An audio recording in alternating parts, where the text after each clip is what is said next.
दोस्तों, muscular dystrophy जो है मसल से रिलेटेड एक प्रॉब्लम है जिसमें मसल्स जो हैं बहुत ज़्यादा वीक होने लगती हैं और टाइम के साथ जैसे जैसे टाइम गुजरता जाता है ये वीकनेस बढ़ती जाती है और जो मसल्स हैं वो श्रिंक होने लगती हैं, जिससे जो भी हमारा डेली का जो काम होता है, चलना फिरना,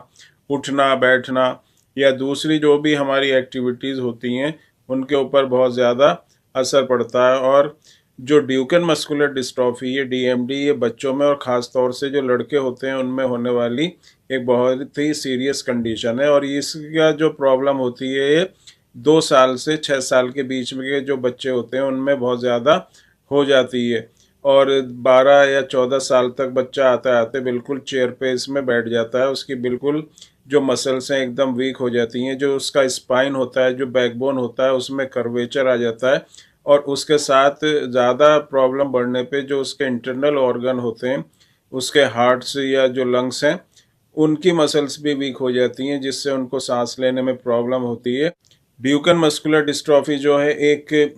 जो एक्स लिंक्ड रेसेसिव जिसको हम कह सकते हैं, एक्स क्रोमोसोम पे जो एक जीन होता है, जो डिस्ट्रोफिन एक प्रोटीन होता है जो मसल्स की स्ट्रेंथ के लिए बहुत ज़रूरी है। उसके ऊपर अगर फॉल्ट कोई भी फॉल्टी जीन आ जाती है एक्स क्रोमोसोम के ऊपर, तो ये प्रॉब्लम हो जाती है, जिससे जो मसल्स हैं वो वीक होने लगती हैं। ड्यूकेन मस्कुलर डिस्ट्रॉफी के जो अगर हम सिम्टम्स की बात करें तो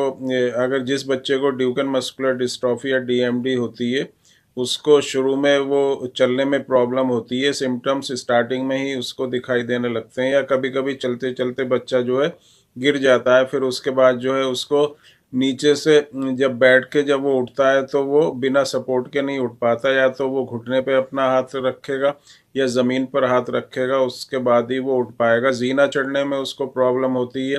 कहीं ऊंचा नीचा जो अगर जगह होती है वहाँ पर उसको चलने में प्रॉब्लम होती है। और उसकी जो काफ मसल्स होती हैं पीछे वाली टांग के नीचे वाले पार्ट में, वहाँ पर भी हार्डनेस हो जाती है और मसल्स का एक गुच्छा सा बन जाता है। ये प्रॉब्लम आगे धीरे धीरे जैसे जैसे एज बढ़ती है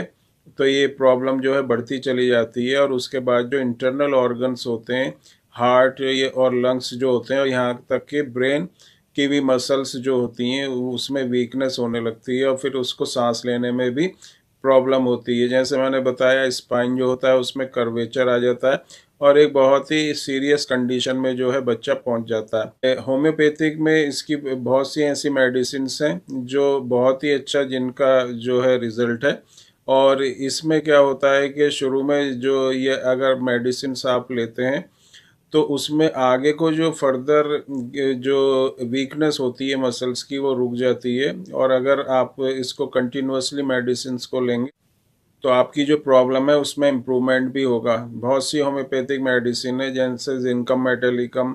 उसके अलावा कालीफॉस है, प्लम्बम मेट है, क्यूप्रम मेटेलिकम है,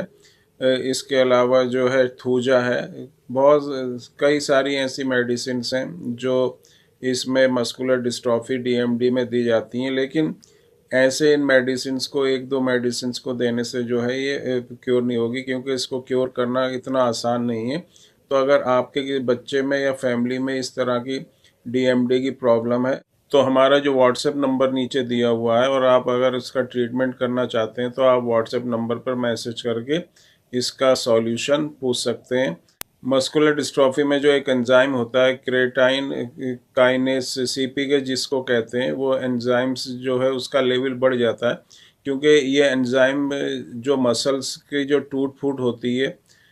उससे ये एंजाइम्स जो है बनता है बॉडी के अंदर। जितनी मसल्स में टूट फूट होगी उसी के हिसाब से ये जो सीपी के लेवल है ये बढ़ जाएगा। नॉर्मली ये 180 या 200 के नीचे नीचे रहना चाहिए, उसके ऊपर अगर ये बढ़ता है तो इसका मतलब उस बच्चे को जो है मस्कुलर डिस्ट्रॉफी है। इसके अलावा जो है ब्लड टेस्ट से भी इसका पता करते हैं, या जो मसल बायोप्सी है उससे भी मस्कुलर डिस्ट्रॉफी का पता किया जा सकता है। तो अगर आप इसका ट्रीटमेंट चाहते हैं, आपकी फैमिली में बच्चे को इस तरह की प्रॉब्लम है, तो हमारे व्हाट्सएप नंबर पर आप कांटेक्ट करके इसका सॉल्यूशन की